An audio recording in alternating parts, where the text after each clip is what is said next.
Amateur drivers can drive in a straight line, that's cake. Advanced drivers get good at the corners, but the true legends find their own course. When you believe in something, how bold are you to stand for it? Who's that? He's new. Some German. Austrian. He's been here since 5 a.m. walking the track. You might actually have to concentrate today, James. Niki Lauda's family was a business family. Their name was known for one thing, money. And Niki's family thought racing was stupid. Low thing of no value, just a money pit. But Niki loved racing, and his family despised him for it. All except one, his granny, who actually bought him a Beetle. And as soon as Niki got his Beetle, he started modding it. He got into hill climbing, and then Niki, with the help of his granny, again, got himself a Mini. And those days, they were actual real Minis, not the scams of today. And Niki was successful in hill climbing. I mean, bang on master of the uphill toge. I'm not sure if he also did downhill or not. Since it was hill climbing, his right foot was quite disciplined and he had an amazing feel. Niki went into Formula VE, Formula 3 and Formula 2. But you see, as much as Niki was part of a business family, relatively rich, I mean using money as toilet paper, Niki still didn't have all the money for racing. His whole family, well, all except his granny, wouldn't lift a finger to help him. Niki had to find his own way. Niki's granddad even tried to get in the way of sponsors. One time he actually terminated a very good deal. And Niki's family, despising him for getting into racing, only motivated him more. This time it wasn't just for the thrill, it was also self-preservation. He was given a mission to humble his fam. When Niki found his path and wanted to get seriously big about racing, on the path to Formula 1, he knew it was going to be hard to do it on his own. And so what did he do? He asked one more time, trying to bring sense and reason into it. Niemals. Rennfahren ist was für Playboys und Dilettanten. Ahnungslose Amateure und Dummköpfe. Den Namen Lauda findet man neben Politikern und Ökonomen vorne auf den Titelseiten. Wenn ich nichts anderes kann? Ja, aber dann brauchst du ja mein Geld erst recht. Also tust, was ich dir sag und folgst mir in die Firma. Gut. Behalt dein Geld. Investier nicht in mich. Aber wenn ich Weltmeister bin und auf dem Stockerl stehe und mein Name nicht ganz hinten in der Zeitung steht, sondern auf dem Cover, dann wirst du das bereuen. Raus! Und lass dich hier nie wieder blicken! So if my family wasn't going to help me, I decided to risk everything and take out a loan myself. I found a Formula 1 team with an okay car and an owner who had run out of money and was willing to accept my terms. Niki took quite big risks and gambles moving up the ranks in racing. One to mention is a loan he took in Formula 2, 30,000 euros. Look, in that time it was a lot. He used it to get a little more comfortable in Formula 2 and actually make it, leaving whether he gets noticed and bought or thrown into huge financial trouble, all up to his own sheer driving. But this was not rash. He made this decision after careful planning. Niki Lauda is one of the most analytical people that the earth has been gifted with, and to put a healthy, purposely self-induced heavy pressure on him to deliver with only one thing to focus on, while it worked, it actually made it easier, and he did it. He had overall good performance, he did what he needed to do, delivered when it matters, delivered especially to someone whose nickname became Hunt the Shunt. Yes, by these days before Formula 1, Niki met his life rival that would turn out to be far more important than just an opponent. Few seasons in Formula 2 until getting into Formula 1. We can talk for 2-3 hours about his whole career before Formula 1, but I know that you're for Formula 1, and actually so am I. So let's jump right in. Niki had a race in Formula 1 in 1971, driving for some team called March, one of the worst teams of all time. It was at the Austrian Grand Prix, his home Grand Prix, and he DNF'd. 1992, Niki raced full time in Formula 1 in the sense that he took part in all of the races, but he was still competing in Formula 2. There was still business he needed to accomplish there, and he got successful. But in Formula 1, the season starts with the Argentinian Grand Prix, and Niki finished 2 laps down in 11th place. South African Grand Prix in Kyalami, well, Niki beating Jackie X behind Graham Hill finished just 1 place short of scoring points in this age where the points start at 6th place, not 10th. So it was a good result. Also considering there were more cars on the grid and more DNFs. Spanish Spanish Grand Prix comes 7 laps and Niki has a DNF. After the Spanish Grand Prix, we come to Monte Carlo and the rain comes down hard. What happened to Niki Lauda? Lapped 6 times. How many? Lapped 6 times. It was racism. Really? And finished in 16th place. And it didn't get much better. In Belgium, Niki finished 12th, 3 laps down. Look, the car was bad. Niki scored 0 points for the whole season. So on a platform where you see the championship rankings, Niki isn't even there. It's like he didn't participate. Although he was officially in the Formula 1 season, in the championship, he was fighting his own car. If Niki was gonna make this work, he needed a car that could go faster than a snail and cross the finish line. So in 73, Niki did something revolutionary. He got a sponsor that would turn out to be one of the most important in the Formula 1. He got the infamous Marlboro sponsor and joined BRM.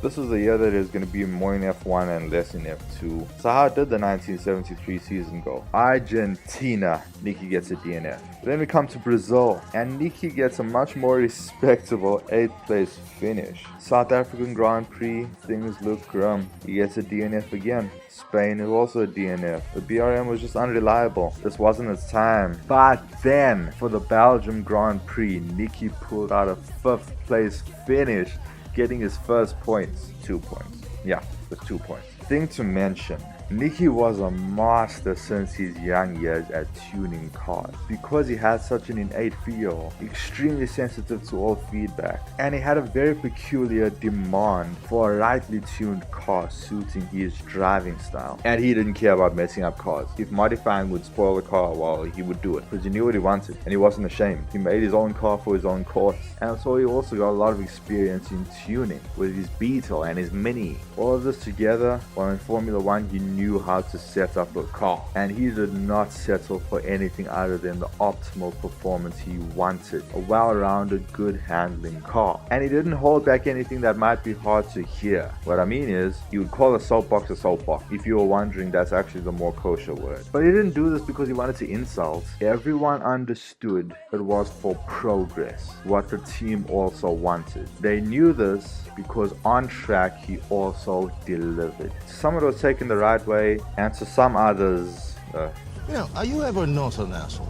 oh yeah, he will come later. Don't jump the gun. Let's stay on track. No need to cut corners. Nani? I said no need to cut corners. Pay attention, Max. Hahaha. Joking, love you, bro. BRM was not forming good, as we know. It was terrible. But now it looked like they were slowly making some progress. They were heading somewhere. Niki was the difference. But there was a problem.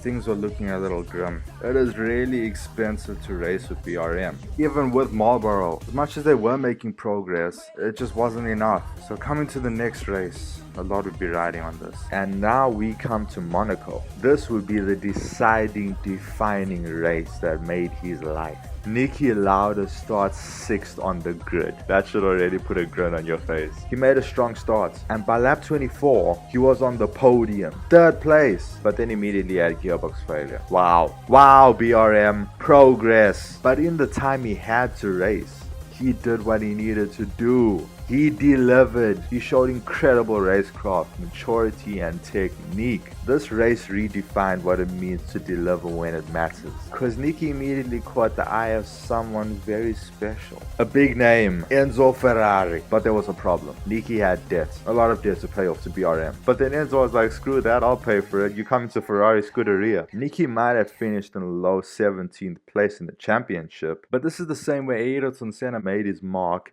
in 1984 Monaco. Same track, look at that. We know what Monaco is for a driver. It's not a sunshiny, easy circuit for car enthusiasts. It is the playground for the Firebird. And this is where he delivered, not just in qualifying, but in the race, where you have to go side by side on awkward corners with so little space if you actually want to win. Yeah, Charles, you gotta make the move. And you know what? To be honest, I am so glad Monaco is such a greedy money hole. Because it means it will never be off the Formula 1 calendar. Monaco will stay forever. Because it is meant to. People who hate Monaco are not true drivers.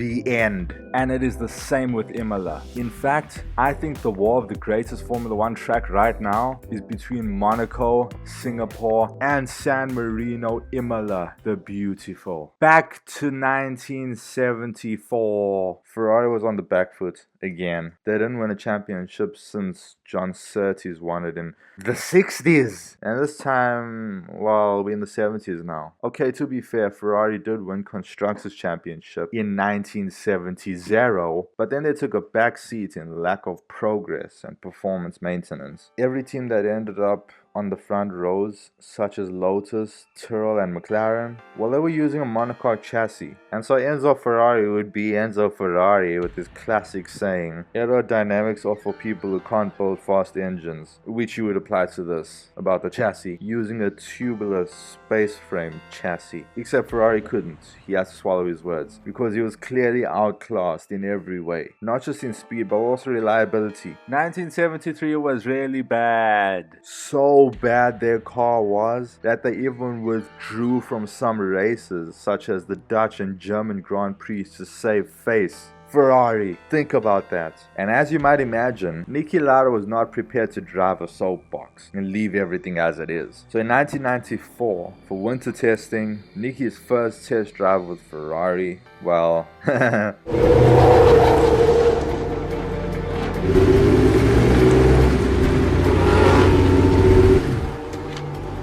It's terrible. Drives like a pig. Oh, you can't say that. Why not? It's a Ferrari. It's a shitbox. It understeers like crazy and the weight distribution is a disaster. It's amazing. All these facilities and you make a piece of crap like this.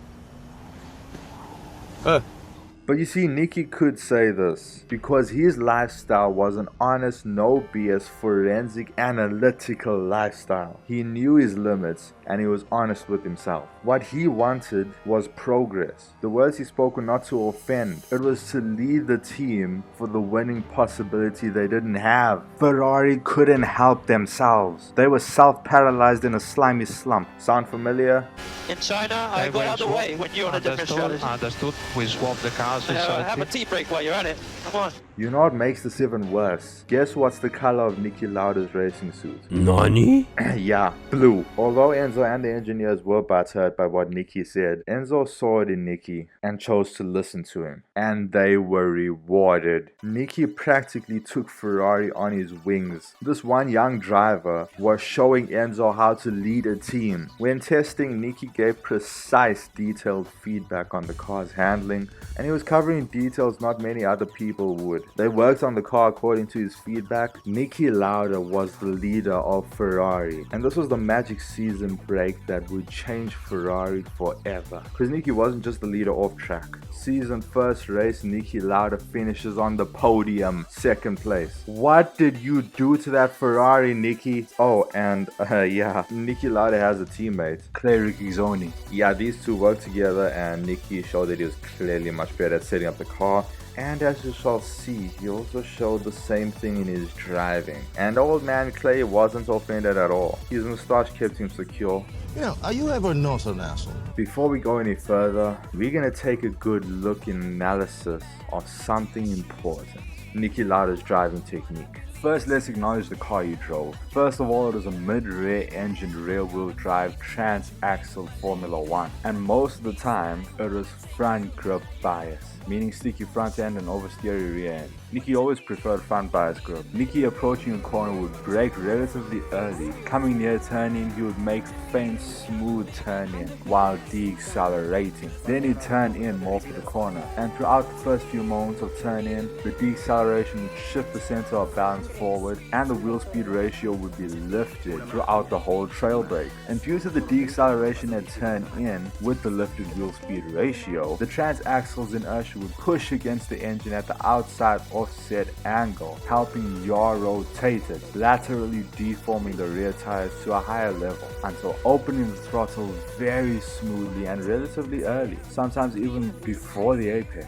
During a chicane especially, you'd open the throttle quite early, before the change of direction for the second part of the chicane, he'd be opening the throttle to recenter the inertia of the transaxle. At Basso Variante at Monza, he's opening the throttle before he even turns in. And the opening of the throttle does transfer the weight rearward, but Niki is extremely smooth on the throttle, so though there is weight transfer, it's not so aggressive that it destabilizes the car, stealing weight off the front end. Sometimes he would induce very fine, refined, smooth slip angle at the rear end, leaning more towards grip to accelerate out of a corner fast enough without losing rotation. Super smooth, slow in, fast out. But what really stands out is Niki's way of driving. How he put his intelligence with his technique and insane feel. Niki drove by gears. Yes, I know all drivers have strategy, when to push and when not to push, when to conserve tires and all, but Niki trained himself to be more disciplined with time, exercising his internal clock to quite a high and accurate level. He mastered driving at slow speed, refining his driving into a clinical weapon of nearly inhumane consistency, and by this, he got to know the car and got used to speed, high speed, low speed, all speed, and so he has an extra gear he can shift into that he appears to be more comfortable in than other drivers. And by this also came side effects, cruising speed being higher to start with due to a plain better understanding of the car, and due to how he learned to conserve tires with this intelligent racing lifestyle. Knowledge of the limits letting him perfect techniques such as threshold braking, although it wasn't as effective as it is now due to the billion times more downforce in modern Formula 1 cars. But this is just one of the many fruit that shows the deeper meaning of why Niki was so good. Doesn't this all sound familiar? In deep respect, I say, Oscar Piastri reminds me most of one person. That's Niki Lauda. I am wholeheartedly backing him for the 2025 championship. But of course, it took time for Niki to hone his skills to this blisteringly high level. Yet in these early stages of Formula 1, he was already at a good level, and he was delivering. In South Africa, Niki scored his first pole position. Can you see the progress? Can you remember that this took one season break of Niki Lauda test driving cars? But in the time being, we missed something slip through the cracks. It was a Hesketh, being driven by James Hunt, better known as Hunt the Shunt. Come the Spanish Grand Prix and comes rain. They start on wets, Niki with the strategy took it easy in the rain, and then once the track had dried out a little, Fittipaldi was the first to pit, then Niki. Now that there was a good dry line, it was just a little bit of water here and there, Niki unleashed his Firebird and won. Then we come to Belgium. Niki Lauda in third, Clay on pole position. But the battle wasn't between Niki and Clay. Niki was like, get out of the way. Fittipaldi moved up to first. Then Niki from behind did all he could to put pressure on him. But in the end, Fittipaldi couldn't be shaken into a mistake. But he also couldn't shake Niki off his bumper. Fittipaldi managed to hold Niki at a speed until the finish, where they were separated by 0.3 seconds. For Monaco, Niki got pole. Clay got the better launch off the line. For the whole race, Niki was sticky on Clay's bumper. For a little while, Niki gave himself space for clean air, but Niki had Clay by the balls. Then Clay spun under pressure. Niki had the race in the bag until his ignition failed. So yes, there was still a lot to clear up. There was a lot of fine tuning. A lot needed to be refined. The car needed to be reliable. But honestly, the change was revolutionary. Now Niki was showing clear superiority in driving, after he already showed it in tuning and just general leadership. James Hunt managed to score 3 podiums for the year, and James and Niki would regrow a rivalry that started back in the old days. The plot was Niki was racing a Ferrari, while James was in a Hesketh that's totally not competitive. You can say it was the equivalent of the Lotus once Ayrton Senna left to McLaren. In the end, Fittipaldi won the championship of 1974. As the last 5 races, Niki would DNF.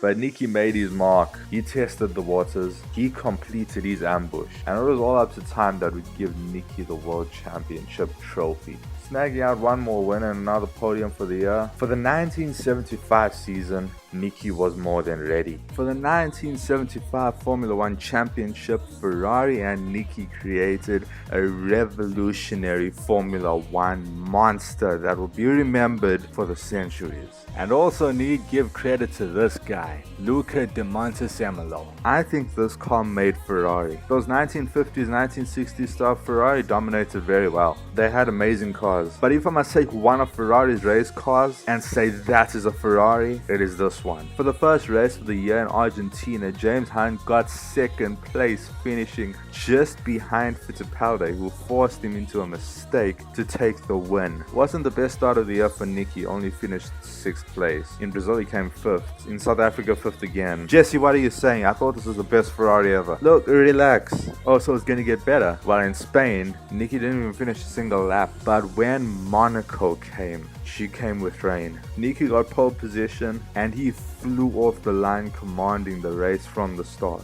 A little while there was a train, but then Niki pulled away. The track dried up. By the time Niki pitted, he still had the lead over 8 seconds. He did it. Monaco was his. In Belgium and Sweden, Niki took another 2 wins, and Niki was becoming sensationally fast and just crisp. He made less mistakes than other drivers. His speed and intelligence began to get painful for opponents. In the Netherlands, the rain came back again. Niki led the race from the start, but when the track was beginning to dry up, James pitted early, while Niki pitted about 7 laps later. So in the time Niki was waiting for a good enough track surface to sprint for the win, he caught a rude awakening. James already got good temperature into his tires, which wasn't hard since James is extremely aggressive with his inputs. And James, in a Hesketh, managed to stay ahead of Niki Lauda to win the Dutch Grand Prix. Was it a chink in Niki's armor to be careful about rainy conditions? Well, he lost the race. Yes, he wanted to win, but he didn't take too many risks just for an extra position. Watching his championship lead, he knew the points he needed, and so methodically he would stay in first place,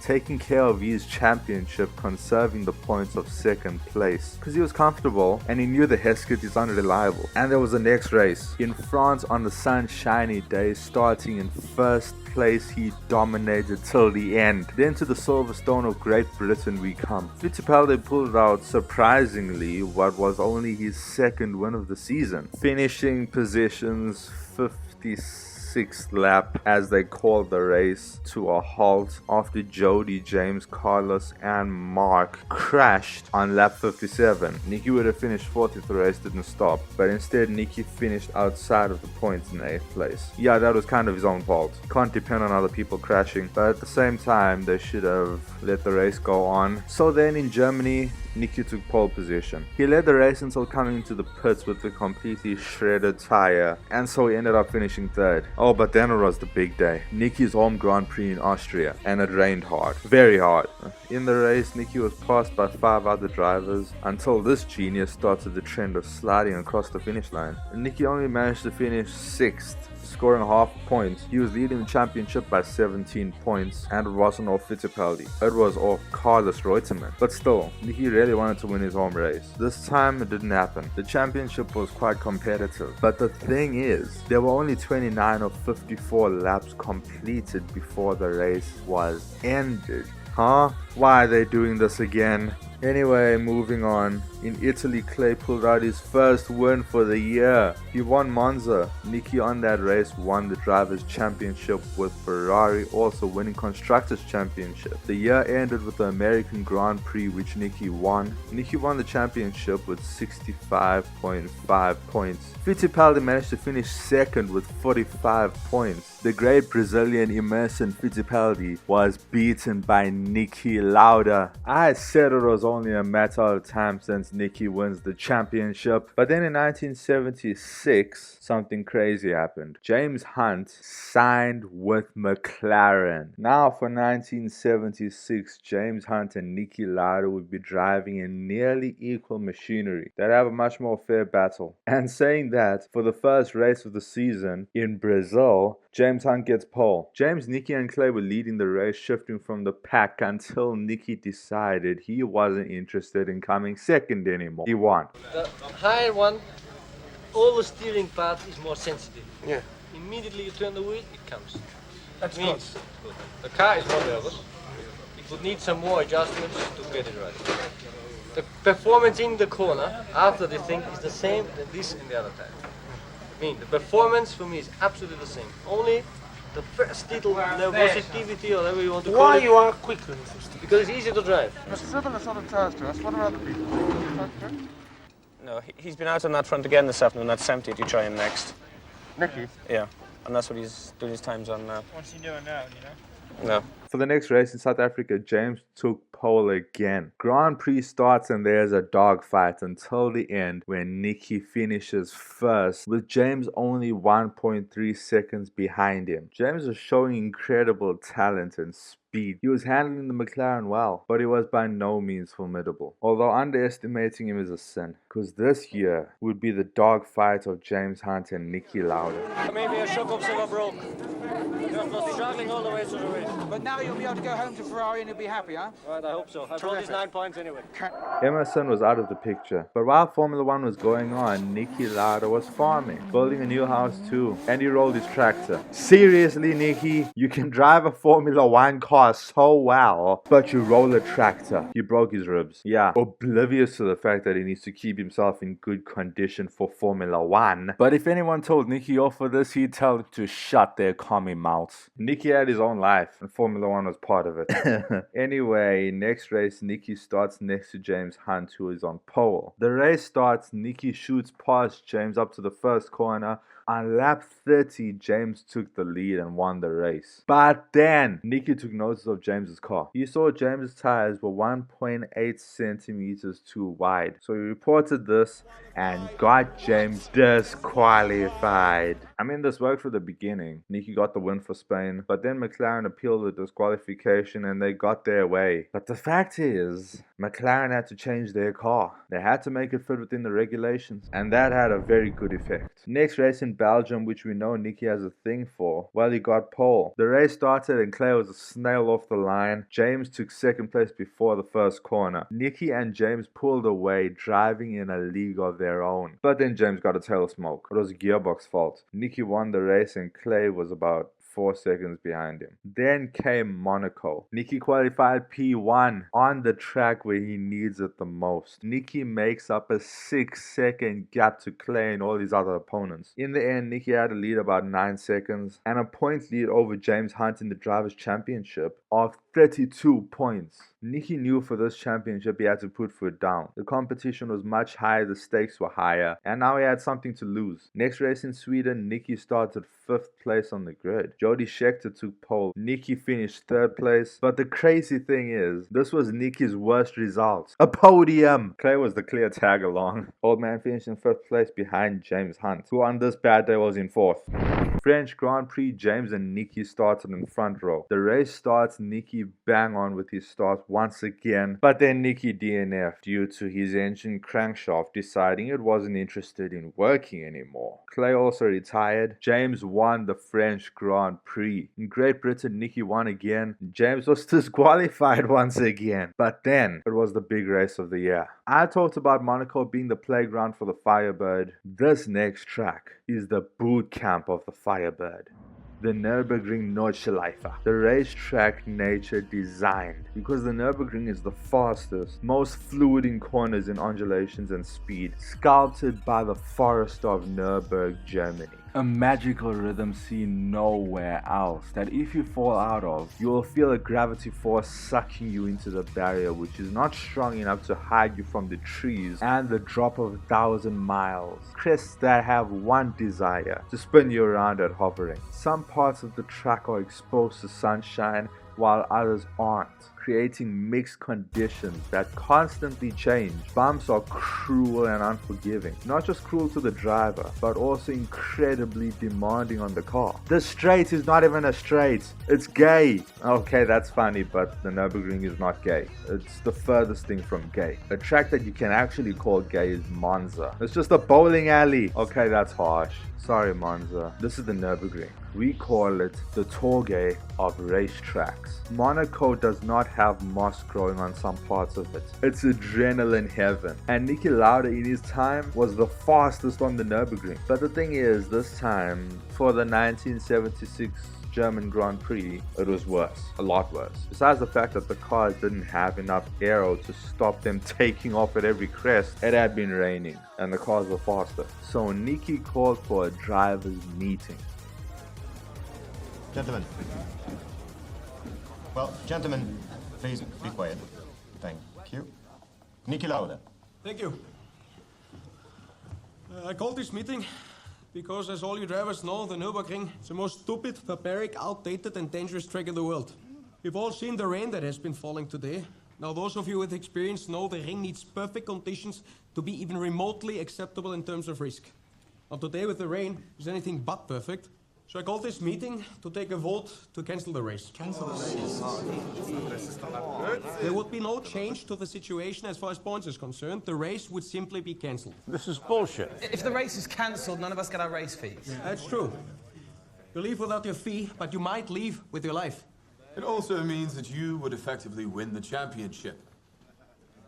So I can see why this suits you just fine. Why? There would be no points for me either. No, but there would be one race less where I or anyone else here could catch you. James is right. This is just tactics. Maybe he's just frightened. Which asshole said this?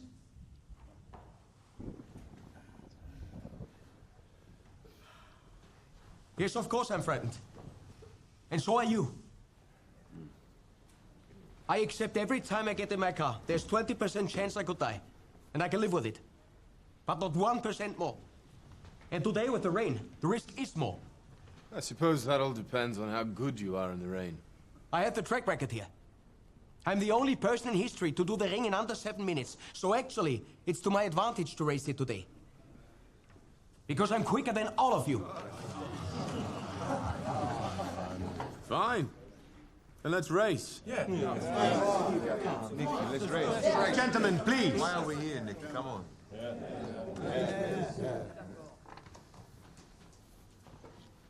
Well, all those in favor of cancelling the race?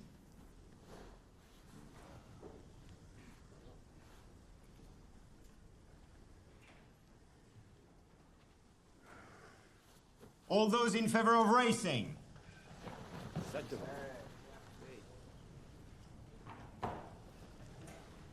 Gentlemen, the race is on.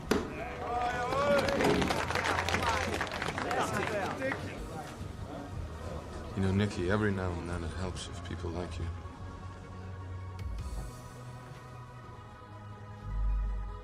You know what's really crazy about this? The truth is Niki lost by only a single vote. So they got into their cars and Niki chose to race too, even though he didn't want to take the risk. He had a mission that he could only accomplish on this track. And we saw it from the first corner. Niki was angry. Niki was angry to the bone, hating James Hunt at that moment. The race starts. Niki was driving with more emotion motivating him this time. James is not going to win so easily. But let me get something clear. The fact that Niki drove with emotion motivating him and not driving by emotion. There's a difference. You should know what I mean. Let's speed through the first lap. James and Niki on wet tires get passed by some bloke who decided to gamble with slicks. With conditions half wet, but it paid off because on the dry sections, while he was playing faster, Niki and James pit for slicks. They race out again knowing that they can easily get back on the front row until Niki taking the razor's edge, smoothest and shortest line over the curbs. He is going all out, but one very hard, very high, mean curve breaks his suspension. Snap oversteers into the barrier. Niki's helmet flies off on impact. His car catches fire. Opponents coming his way try to avoid him except one. Not fast enough. This caused another explosion. Soon other racers got out of their cars to help Niki, but it's unbearably hard. They don't have fire extinguishers, the marshals are taking their own time, and they're not fully guarded to pull him out of such a big flame. On top of that, the first person who came to help Niki didn't know the stupidly complex safety harness of Ferrari until one came, Arturo Mazzario, who undid the belts and pulled Niki out. After 55 grueling seconds that felt like 55 hours burning in the fire, temperature approximately 800 degrees Celsius, naked face, he was burnt badly. He was taken to the hospital, but it looked grim. After a while, a priest came to pray over Niki because he thought he was dying. But then... Ist aufgewacht, hat gesprochen. Hat dem Priester gesagt, soll sich verpissen. Noch lebe ich. Sie können jetzt rein.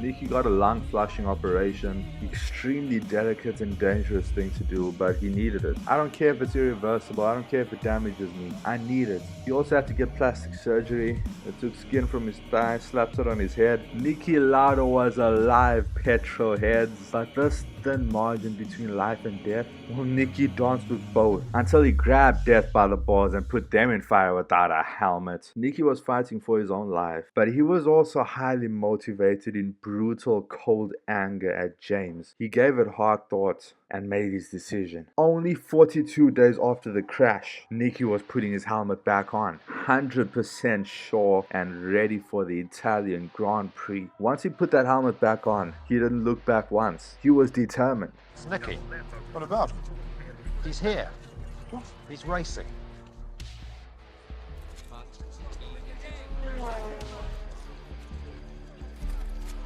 Niki.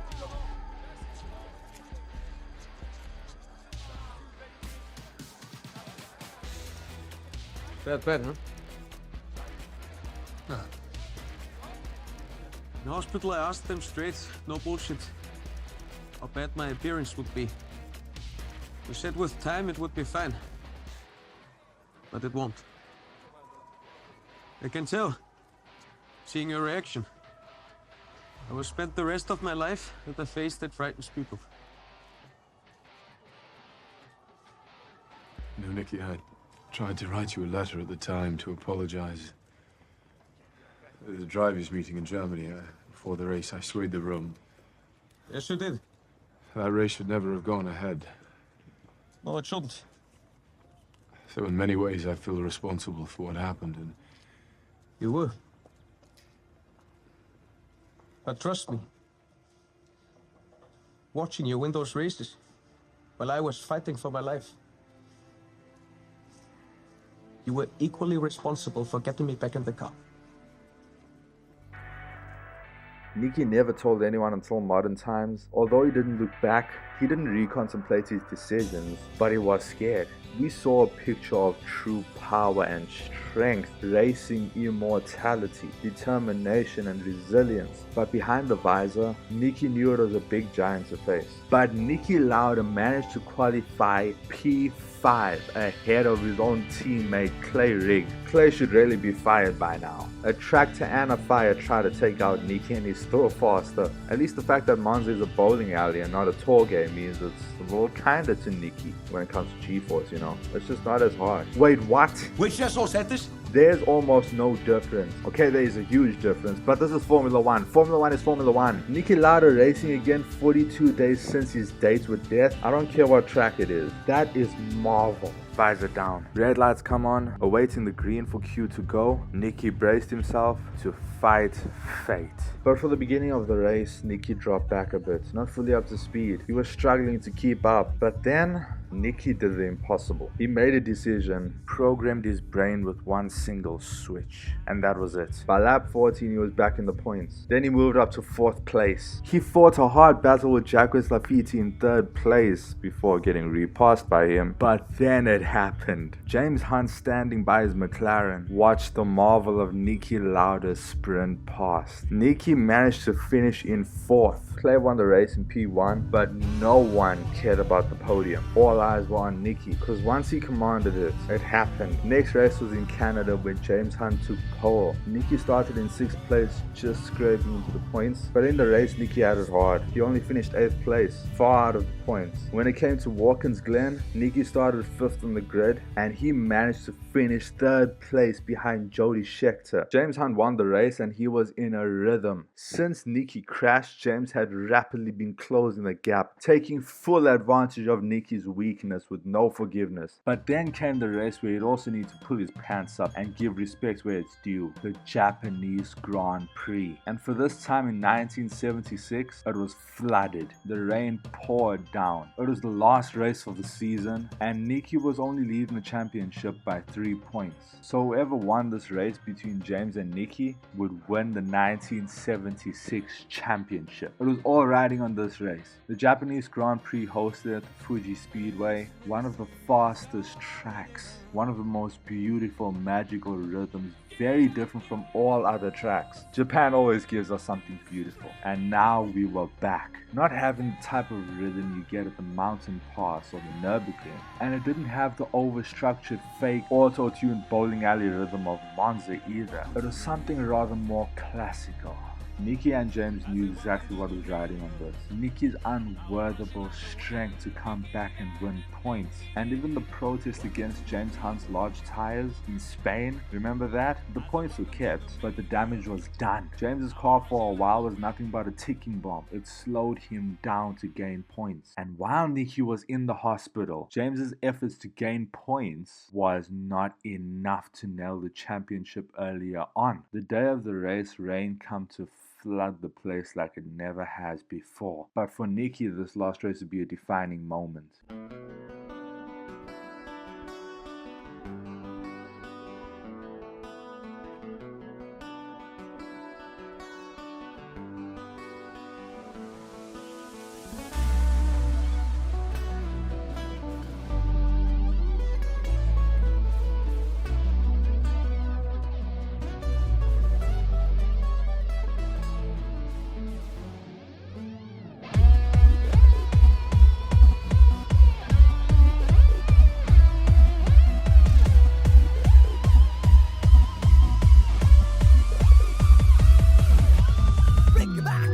The Grand Prix starts. James on the front row, Niki on the second. Hunt led. Hunt was in absolutely perfect condition. He had never had better momentum, and this race in the rain could work to his advantage.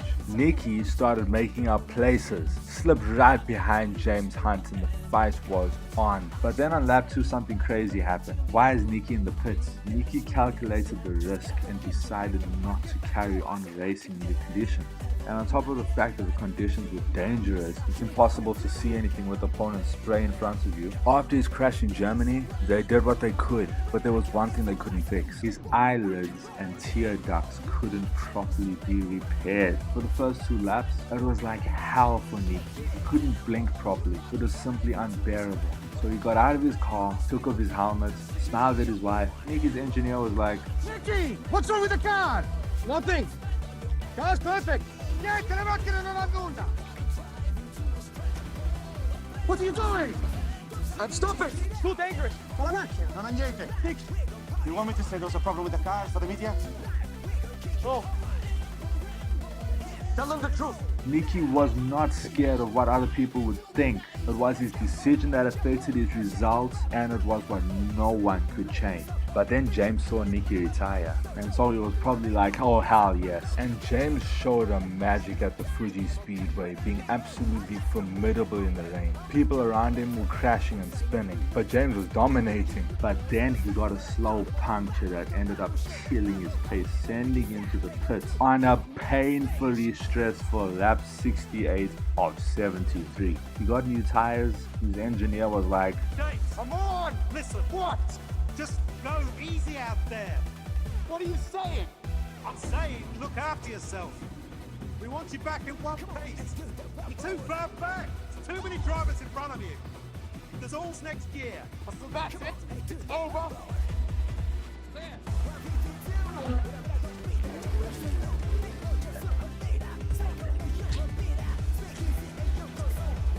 James was absolutely indomitable. This was the race that we saw James's potential. He was in 5th place when he left the pits, but nothing could stop the charge he was on. James needed to finish 3rd to win the championship, and he delivered. The pit stop for new tires put James Hunt half a minute behind Clay and Alan Jones. But somehow he made up the time and passed both of them. Into 3rd place, James Hunt came into the point scoring window to win the championship. James finished 3rd for the Japanese Grand Prix and won the 1976 Drivers' World Championship. Niki lost, but now more than ever, James and Niki had the greatest respect for each other. A part of Niki was smiling, and so did the fans. Not to the deepness of Niki and James for each other, but after that final, everyone was speechless. They both both fought, risking their lives till the end. They both brought out their full potential, and we saw who they both are, both doing the impossible in that year of 1976. And after that, James said, well, he's satisfied. He only needs one driver's title, probably because it was the most powerful driver's title. It was a real world title. It was not won by mistake, not 1,000th of a second, not 1 millimeter, not 1 molecule was won by chance. Between Niki and James, whoever won that won the world. And from that year, James and Niki became the most infamous, sensational duo. Their nickname? The Playboys.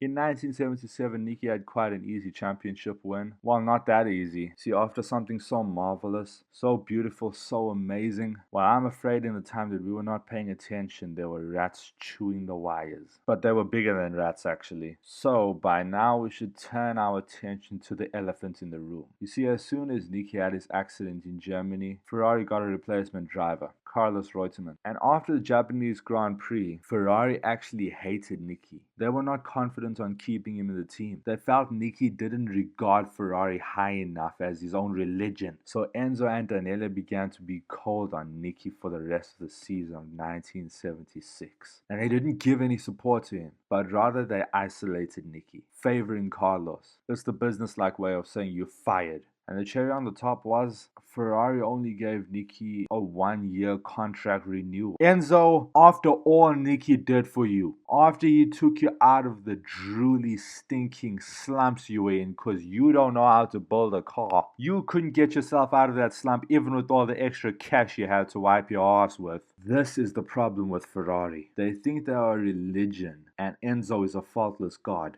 but they have been one of the worst race brands of all time, as I shall explain in another video. To these days, I think I would never forgive Niki Lauda. That particular moment, he thought it was too dangerous for him, and he forget the 50, 60 people from Ferrari helping him to achieve. The thousands of people in the whole of Italy, he forgot all of those people in that time, and their beloved Lauda, he became selfish and he said, no, I don't want to drive. What? What in the world am I hearing? You are an absolute... I don't know what to say. Nothing can describe you except evil. I don't regret it. Niki won the 1977 championship for Ferrari. He secured the championship at the American Grand Prix at Watkins Glen, earning not just the World Drivers' title, but also the title for the most wins of a Ferrari driver. And the best part is he did all of this with a Ferrari that was not the fastest car on the grid. 1977, they slipped back a little. And for the last 2 races of the season, Niki said, Enzo, you should be able to find yourself another driver. And he left to Brabham, owned by the infamous Bernie Eccleston. And the GOAT himself, Gordon Murray. And hello, first race in Argentina, Niki Lauda passes Carlos Rott, going into second place. This one move screamed louder than 1,000 V12 engines. And this was only the start of Ferrari's biggest nightmare. What Ferrari didn't know is that Niki brings success wherever he goes. You send Niki out, you send success out. And in Ferrari's case, it's also you send sanity out. As soon as Ferrari would see it play out in front of their own eyes, like falling in love with the girl you dumped who just became the top model for someone else, well, that would take a bit of time. Niki didn't immediately stack up 4 championships with Brabham, but Niki was ahead of the Ferraris, finishing second for the first race. In Brazil, Niki finished third. He finished second in Monaco. Niki won Sweden and Italy, Ferrari's home course. Lol. He got a few more podiums, but he wasn't going to win the championship. Yet still, Ferrari couldn't ignore it. They made a big mistake. But for Niki, 1979 was just worse. Niki only won 4 points. And then in the middle of Canada practice, Niki dropped a bombshell on Formula One. Niki just walked out and retired. What, from practice? No! Retired from Formula One. Niki showed once again he is no one's dog. Niki said it's stupid to drive around in circles. After he already proved his point and showed Ferrari who's boss in 1978, well, he just wasn't motivated enough to bring Brabham back up. So from that time, Niki was retired. Maybe he just needed the break, some peace and quiet, for more than a year. And for the late 70s and creeping into the 80s, we saw a rise of new talent in the form of Nelson Piquet, Alain Prost, Jules Villeneuve, Riccardo Patrese, Jacques Lafitte, and Nigel Mansell. Truly one of my favorites of all time. Turned out to be one of the most charismatic drivers I know. And one more came who would revolutionize the game, showing the truth about Formula One.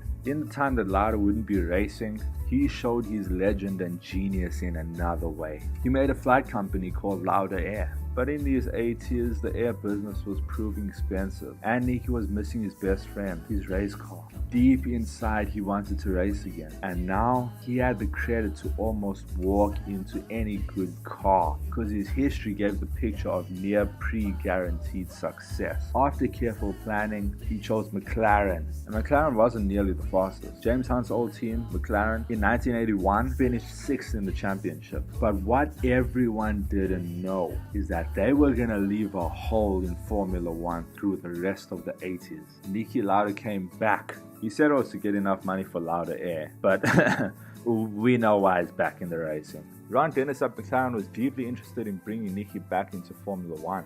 A secret test was arranged at Donington Park in 1981 with the McLaren MP41. This was a groundbreaking car with a carbon fiber chassis designed by John Barnard. Niki quickly proved he hadn't lost his touch. Niki hadn't driven a Formula One car for 2 years, but at testing, he lapped faster than John Watson, McLaren's current driver. This test proved more than just the fact that Niki was worth signing. And as we shall see, as usual, not just on track, also off track, Niki was more than part of fine-tuning that McLaren. Niki played the key role in signing a revolutionary partnership between McLaren and Tag Porsche that would change the game. The deal was for an engine made by Porsche. F1 engines were getting turbocharged. They were getting overpowered. McLaren's Ford engine wasn't cutting it. They needed a new engine. So Porsche made them a 1.5-liter twin-turbo 80-degree angle V6 engine that could produce over 800 horsepower. For the early days, they kept it around 650, but something was going down. This was no play. With Niki Lauda, McLaren, and Porsche, they would make a mark in Formula One racing. A hole through time that would never be erased nor be filled. But there was also something else going on. There was a new guy in the team, a man who Niki didn't know would be his biggest problem for the 80s, Alain Prost. Alain debuted for McLaren in 1980. He raced for Renault from 1981 to 1983. He had already been successful, showing great potential. He was young, rising championship material. He had won 9 F1 Grand Prix, and in 1983 he narrowly lost the championship by only 2 points. But Niki saw something that no one else did. The reality behind why Alain later was nicknamed the Professor. And Niki knew he had one hell of a year in front of him. And he was pumped. This year was going to be competitive. This time, the championship starts in Brazil. And for this first Grand Prix, Niki Lauda starts 6th place while Alain took 4th. Elio De Angelis took pole. The race starts, the battle is on. Nigel Mansell bullets away with an amazing launch, taking 3rd place. Alboreto leads the race. Piquet failed to start at first before restarting it. Made his mission rather to catch up than to lead the race. Niki Lauda made his way up the field, got in Nigel Mansell's slipstream, eventually getting in front, pushing Nigel Mansell wide for the best entry into the corner, taking 3rd place. Alain was also charging up the field. Alboreto spun out. Niki Lauda was in P1. Alain passed Nigel, and Nelson Piquet, charging up the field, managed to make up a lot of time and pass many drivers, including his own teammates. But Lauda was dominating the race with his tag McLaren. He was pushing with a point to prove. He absolutely pushed it to the limit, displaying a perfect image of matured speed. Niki Lauda lapped Rosberg. Then Nigel Mansell crashed, but he was okay. Alain pitted, but Niki was going a little slowly. He came into the pits, and then it turned out that he had electrical problems, so he retired. Alain Prost won the first race in Brazil. Next race was in South Africa. Alain Prost started in the pit lane with a spare car. The race starts and Nigel Mansell pulled off a 500 IQ move, leaving his car a distance from his own grid, performing a rolling start before taking off. This gave him the best launch. Piquet has a bad start again, but he recovered into second. Rosberg was leading. Niki Lauda was in fourth. Alain had a job to do, just like Nelson in the previous race. But then look, Nelson Piquet just took the lead. Rosberg was now in third place. Niki was putting heavy pressure on him until getting him on an exit, then passing him on the main straight. Then Niki took Fabi, and then it was Niki and Nelson. Two world champions, one a golden legend, one a young raw talent. Niki was gaining. He was showing amazing driving. He was about to breathe down Nelson's back. But then Piquet waved Lauda past because he needed to go to the pits. But while this was all happening, Alain Prost had moved up to 7th. He was delivering and he was gaining a lot of trust in his McLaren. McLaren was also seeing that he was the right sign. Nelson moved back up to 2nd place. Niki still in the lead. Prost pitted, but it was a slow stop. Then Niki pitted. And when he exited the pits, he had a clear track in front of him and behind him. Or you think it was a little clear patch in midfield? Niki was in the lead. Thanks to Lauda and McLaren's strategy, absolute genius. Passing a first-year second race rookie Ayrton Senna, who moved up to 6th place, scoring points in a tournament. In the end, Niki won, finishing P1. But the other thing to take note of, Alain Prost went from the pit lane to the podium. 2nd place finish with a gap to Niki of 65 seconds. McLaren absolutely dominated. This podium was looking scary, but so was Niki. It wasn't just the McLaren Porsche. Niki's legend was not gone. The way he came back this time, it was different from the last, least to say. The Belgian Grand Prix, McLaren retired. Alain retired due to electrics. Niki retired due to water pump failure. Piquet's engine blew. Oh, come on. But then hello, you see a new race, a new track, a new Grand Prix located in Italy. And I'm not sure if any of the drivers knew that this was going to be one of the greatest tracks of all time. It was Imola, where Niki retired due to ignition failure. McLaren still had a lot to work on. Their car was fast, but there were so many rough edges, so many things. They needed to get a lot in order and make their car reliable. Although Alain Prost actually won the race, without a doubt McLaren was still to be the dominator. Just shave a few rough edges, fix a few little things, and then you will see the monster, driven by a monster. As soon as Niki did get a chance to actually finish a race, well, he won the French Grand Prix. And then came Monaco. Definitely one of Niki's favorite tracks in memory of 1973. But Niki had a hard time qualifying. He started in 8th. But it'd be the good time now for me to mention something interesting. Niki in 1985 said that he had trouble setting up the McLaren for 1984. The trouble was to set it in best condition for race and qualifying. He said he had a lack of experience in McLaren. He couldn't get the car perfect for qualifying and racing. So what did he do? He chose the race to fight. And that new rookie, Ayrton Senna, he was starting 13th. No, you actually need to keep that in mind. The Grand Prix starts and Alain makes an amazing launch off the line, getting ahead of Nigel Mansell. And before the tunnel, Niki made up 5 places. Prost lifted the pace enough to pull a gap between him and Mansell, but Alain, Nigel, Alboreto, and Niki, they were managing a pace and being careful, planning a strategy of when to push when it gets dry. Although Alain Prost did have an advantage over Nigel Mansell in 2nd place, not just due to the very few parts where the corners are fast enough for the aero to work in these rainy conditions at Monaco, for Nigel Mansell to get a negative toe from Alain in those corners, but also there was a lot of spray coming from Alain's car as expected in the rain. So Alain had much better visibility than Nigel Mansell. So what Nigel was doing is staying a good distance from Alain until overtaking him, moving up to P1 until he crashed. Niki Lauda was also moving up the field, making one of his moves at the slowest hairpin, steering full lock. Look how close he went to that barrier. Then accelerating toward the right-hander to the downhill, he makes the move stick.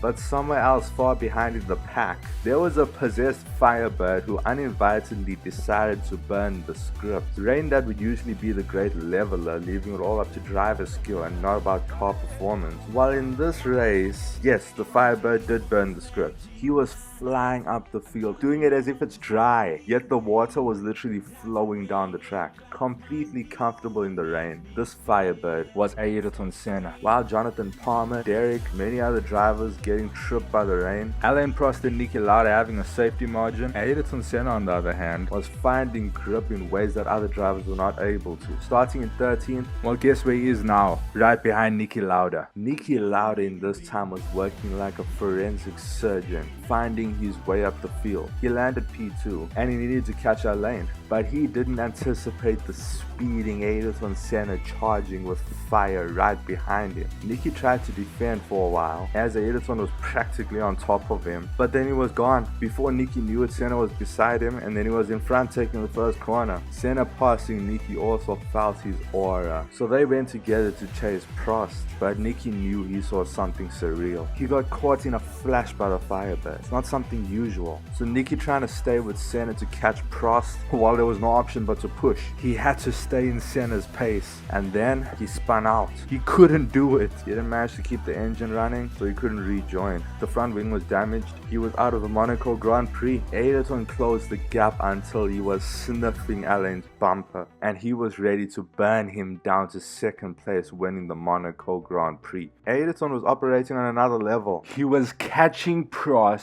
2.5 seconds per lap. Previous drivers, he was catching 4 seconds per lap. But then Alain, seeing that he's being chased so rapidly by Ayrton, well, he told the stewards to stop the race, waving his hands. And Balestri, the boss, made the call when Ayrton was getting too close to Alain. The red flags came out, the race stopped. Alain stopped just before the finish line. Ayrton was the first to cross the finish line, and then they called the race on the previous lap, so Alain wins. And lucky for Alain, they were in the habit of calling the win on the previous lap when they ended the race prematurely. I'm talking about 31 of 77 laps prematurely. After the race, Niki needed to see something special for himself. It flashed past him too fast, so he couldn't see it properly. It was the Firebird, and he was greatly moved to encourage a new talent in him. But Niki also realized Alain Prost, and for the rest of the season, Niki knew the plot. He knew what he needed to do to win once again, and he became a relentless monster. By this point, Alain Prost was leading the Drivers' World Championship. After this amazing weekend at Monaco was the Canadian Grand Prix. Nelson Piquet took pole again, but when the race started, Alain stole it away. Niki started far back in 8th place, then Nelson took the lead again and pulled away to keep first place until the end. Niki managed to work his way up the field until coming to finish 2 seconds behind Nelson Piquet. Alain Prost took third, over 30 seconds behind. Detroit gave one of the weirdest races with only 5 drivers finishing, and Niki wasn't one of them. In Dallas, Niki also retired. If Niki wanted to win the Drivers' World Championship, he would need to pull out something now. We come to the British Grand Prix, and Niki is starting in 3rd place, Piquet on pole again, Alain on 2nd. The race starts. Elio De Angelis takes 3rd away from Niki, but it lasts for 5 minutes.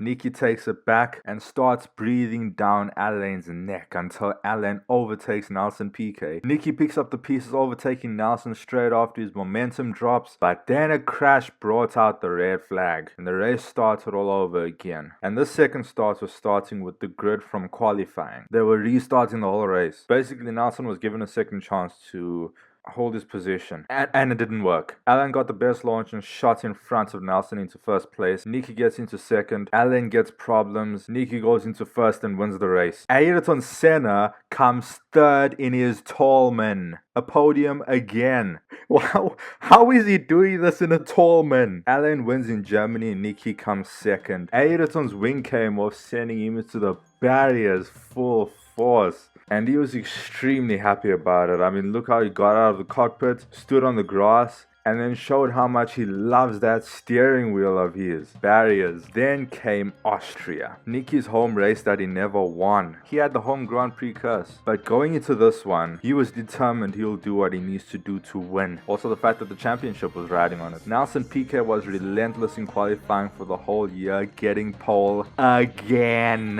After some track confusion due to trouble at the start lights, bringing another restart. Finally, the Austrian Grand Prix was underway. This time on the restart, Piquet buggered his launch, yet he still managed to keep the lead. Niki got a bad one, dropping down to 6th place. Mansell in 7th, Senna in 8th. Senna passes Mansell, but then Lauda took Elio De Angelis and Derek. Now Lauda was closing in on Patrick Tambay, getting deep within a second of him, until sniffing his bumper. He was observing Patrick's driving, and Lauda, seeing that he can easily outbrake Tambay without scrubbing his speed off, costing him at exit. He found Tambay's weakness, and he showed absolutely no forgiveness. So he went for the move, the classic Lauda move. He rather broke equal with Patrick and took a tight inside line. Managed to cleanly rotate his car quicker, and before Patrick he was on the throttle. He opened his car through the rest of the corner, and on the exit he could easily take Tambay. He somehow managed to find grip where Tambay couldn't, carrying more speed related to the rotational angle he was carrying through early mid-corner. By exit he cleared 0.2 of a second. By the end of that lap, Lauda was over 2 seconds ahead of Tambay. This is what you call maximizing the potential of the car. Then Niki went on the hunt to catch Alain Prost. Niki clearly again showed in this moment that he knows how to extract the advantages of his McLaren at the right time. When he needed to dive, he dived, coming toward a corner that demands a fast exit in order to close the gap, while Niki would do what he needs to do in rotation to set the car perfectly, angle his trajectory to open it up and exit at top speed without compromising his mid-corner speed. He didn't scrub his speed off, he didn't scrub his tires, and he was patient. He didn't overstress anything, he didn't do more than he needed to. This is how he could close over 2 milliseconds on Tambay so quickly. He did it perfect. Nothing less and nothing more. You going up against Niki Lauda in a race, you hear that his style is slowing and fast out, so you think you can dive him. You attempt it, and you see that you can't keep up with his pace. Somehow it's like he smoothly teleports forward without you even noticing, and it's usually when you are the one that makes the slightest mistake. You'll see him 7/10 more ahead of you, and the gap growing. Which brings me to the elephant in the room. There's only one name I can give Niki. That is the Last Ghost. Niki took the title at Marty's 76 Dilemma and used it for the defiance and speed he revealed on track. Just like we saw the Ghost come back that time, he was back again. These were only a few of the best laps of his life. And so, Niki started closing on Alain. From 5 seconds that was between them, Niki closed it up to within a second and immediately started putting pressure on Alain. There was some oil on the track, a Lotus that blew up, and while Niki was pushing Alain went over the oil and spun. He DNF'd. Then it was Nelson Piquet. For this race, Niki showed consistently outstanding pace and control. By the time he got to Nelson, he understood the power of the BMW engine of Nelson's car, made the best run to keep up with him on the straight. He got close in the slipstream and got close to making a move. They went through the chicane and in exiting, he made the move. On the downhill, taking PK, taking P1 to win the race. And after that, we saw the truth about Niki Lauda. Because by the end of the race, the gap between him and PK was 23.525 seconds. You know, he made that lead up when he actually lost 4th gear. He had to go around 4th using only 3rd and 5th. Then came the Dutch Grand Prix that Nelson led for the start. Niki in 9th was moving up the grid. But then Nelson's car decided it wasn't interested in working anymore. Niki took 2nd place. Lol. You don't think Niki enjoyed moving up the grid starting from 9th? Like how Senna got complacent and proud, rather playing with opponents instead of growing a gap? Actually no, not at all. Niki didn't put himself at the back of the grid just for the hell of it. He set his car up for racing because he knew he could deliver there. Trust me, he didn't want to start in 9th. But when he did, look, he delivered. Although in the end, Alain won the Dutch Grand Prix. Niki came 2nd, Nigel came 3rd. Now there were only 3 races left for the championship. The leader was Alain. The Formula 1 weekend was now in Italy. Nelson took pole once again, consistent, blistering pace. Alain took second. Niki was starting on fourth. They launch away. Ilio takes the lead until Nelson grabs it back. Niki made a terrible start, going down to P8. Nelson owns a big lead. Alain overtook Ilio into second place, and Niki started making up the positions he lost at the start. He went up to 6th place, but if Niki wanted to win, he needed to win races.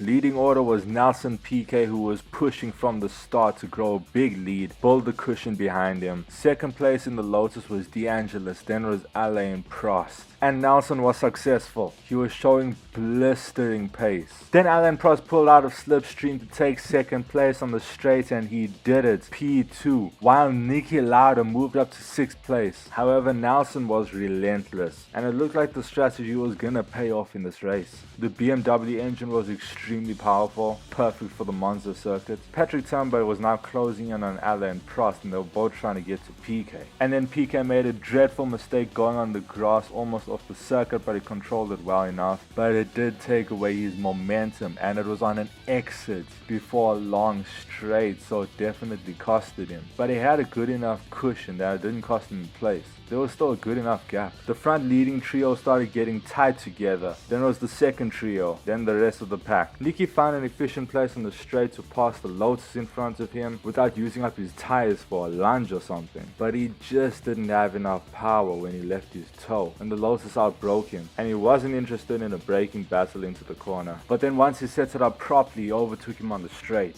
But Niki didn't join the front pack, he rather maintained a cruising pace. This is where things got interesting. Niki wasn't pushing. The front pack was sprinting away, going down the main straight, and then Alain Prost's engine blew. Lucky for Nelson, the engine blow of Alain's McLaren was enough to shock Tambay, giving Nelson the chance to run away. And it gave Niki a free position after he already overtook the Lotus. Niki was in 4th place now. Fabi, seeing that Tambay's pace dropped, immediately went for the kill. He was on his bumper, and this only gave Nelson the chance to pull away more. Where was Lauda? 3 seconds behind them, and that gap only grew to 4 seconds. Niki was not pushing. He was consistently sitting in a cruising pace. The leading trio started spreading out a little. PK was absolutely pushing. Tambay, on the other hand, was switching between trying to attack PK, gain ground on him, getting mad in his draft in the corners, and trying to defend Fabi. But their overall pace was a leading pace. One of the Ferraris retired, and at this time Fabi was on the attack for 2nd place. And the gap between Fabi and Niki in 4th place, well, it had grown. It was now over 5 seconds. Nelson was broadening his lead. Teo Fabi was desperate on the attack, and it looked like he got a better exit out of the corner. They're on the straight. He's in Tambay's draft, taking the chicane, and he spins. Niki Lauda grabbed the 3rd place on the podium. Leading was now just PK and Tambay, and they started pulling away. Really fast. On the push, it looked like PK and Tambay were working together to push away from the pack. They pushed to the point to make the gap between Tambay and Lauda over 7 seconds. Then it went over 9 seconds, bordering on 10. Niki was just cruising, and he wasn't bothered. He stayed composed. He wasn't pushing yet. When Niki does this, it's always scary. When is he going to start pushing? What is going to happen when he starts his spurt? The leading duo was getting closer to each other. Nelson's pace was dropping a bit. Then the gap between Tambay and Lauda went down to 8 seconds. Then Nigel Mansell went into the gravel. And then it happened. A whole lot of smoke came out of the back of Nelson PK's car. He slowed down, but Tambay didn't pass him. There was just enough room, although there was a problem. Could have been an oil leak. It didn't look like the engine was blown. He was still leading the race. But then he did slow down, and he was overtaken by Tambay. And now PK was vulnerable to Niki. The general gap was shrunk a little, and in this time, Fabi, who had span earlier, well, he just overtook Niki Lauda, and Niki Lauda led him through. The race went on with Tambay storming away from the pack. At this point, there were about 6 seconds between him and Fabi, who was just in front of Niki. And this is when they picked up the pace to try catch Tambay. Niki was on Fabi's tail. Then they gained a bit of distance from each other, and after a couple laps, also with some traffic assistance, they closed the gap, and Fabi began to get a little hot under the collar. He got nervous and he started making moves, trying to speed up, trying to lunge, trying to get closer to Tombe, and in the process he misjudged. He made a bad lunge that totally killed his momentum and almost sent him into Niki, and so Niki was a little irritated, and he tried to take this moment to overtake Fabi on the straight, but it wasn't successful. He had the exit, but he just didn't have the speed in mid-straight, but it was only going to be a matter of time. Niki went up to second place, and immediately he brought in the gap between him and Fabi. Over 3 seconds, Niki was catching Tombe, but he still maintained a healthy distance from him. Many laps went by. Tombe knew Niki was there, but Niki wasn't close enough to make Tombe defend. They were both pushing hard, but the fact is, Niki's tires were much better, and so was his mental state. Niki Lauda got the fastest lap. They're heading towards the chicane. Niki on Patrick's tail once again takes a magical line, and on exit, there's ghost lag. Niki shot forward somehow. Tombe doesn't get a chance to anticipate the ghost flying past him, finding the grip to exit, cutting down half a second in half a second. Niki took P1. That exit, what happened? It was done. It was over. It was finished. You see, Alain won the following European and Portuguese Grand Prix, but it was already over in Italy. There's something you might have probably missed. It was most clear to Niki in Monaco. Niki saw Alain's blistering pace and his amazing racecraft on and off track, but he also saw the chink in his armor. He knew what he needed to do on counter. That would be what Alain didn't realize. Niki Lauda's consistency. He used it, and in the end it paid off, because at the end of the year they judged the champion from the 11 best results of a driver to judge the consistency and give forgiveness for mechanical problems which are not the driver's fault. This rule showed what Niki had that Alain didn't. Niki saw the weak link, and he gave absolutely no forgiveness. So even though on points Alain won against Niki, Niki had better points after the final judgment, giving him the Formula 1 World Drivers' Championship of 1984 by only half a point. But it was enough. The last ghost was back, and he made McLaren a fortress of dominance that would continue something revolutionary through the years. Niki and Alain with McLaren won the Constructors' Championship, beating Niki's old team Ferrari by 86 points. Someone go buy Enzo on 86. Niki broke the system. Broke Enzo. The last ghost took fate by the balls and told it to. But there was something chasing Niki. Something he didn't see coming, because he defied it in the past already. It was the reason 1984 would be the last championship he wins, and it was also the reason that he lost 1976. The ghost he stared at dancing between life and death, well, he used that same image in speed to win 2 more World Drivers titles. He defied fate, handed death his ass, but he couldn't do it forever, because that ghost, the ghost of fate, Grim Reaper, was slowly but surely catching him. It had the same intelligence level as Niki, tripping him when it matters. After 1985, Niki retired as Alain won the championship. Niki still works in Formula 1 very closely. He watched the legend of Senna rise up, and if you want to know more about Senna, I made a full 2-hour film on him too. In the 2000s, he was part of the rise of Mercedes, and he convinced Lewis Hamilton to join, and look where that brought him. Niki Lauda was definitely a revolution to Formula 1. But in 2019, that Grim Reaper would catch him for the worst. He died. Yet still, I bet if you got the chance to ask Niki, he would tell you, I have no regrets. This is what made Niki one of the greatest men in Formula 1 racing. Inhaled through gauze of bone dust air, who came in, who didn't know his presence would make a monster, scar unproved. The Reaper, one single gap left, big enough for a rat. Played along, didn't take the time. When he felt it, he recognized it. Same whose image was made heroic, leaner, quiet, unhooked its cape and dropped its weapons.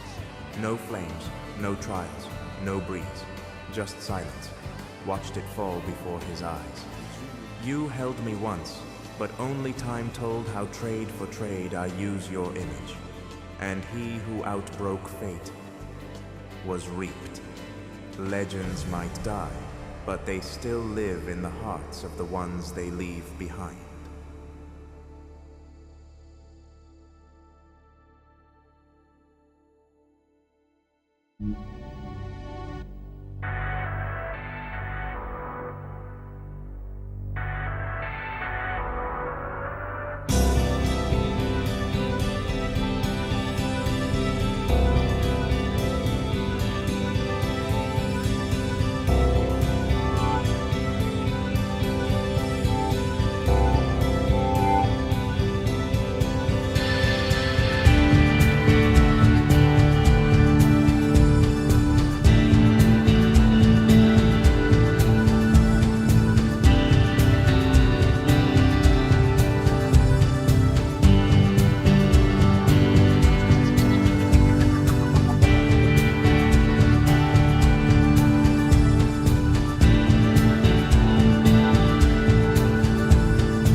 So at the final run, that's on edges, just begun. Triumph fire, wisdom one, shining spirit alive.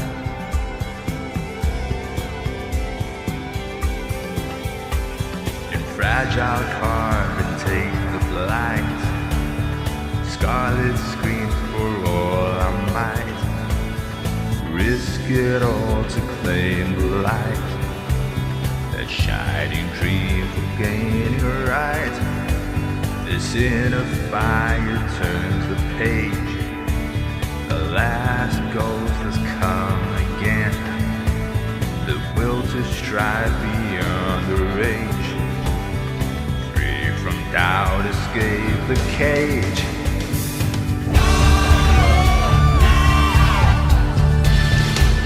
So I tell you from my own experience, winning is one thing, but out of losing I always learned more for the future. So I got stronger in losing.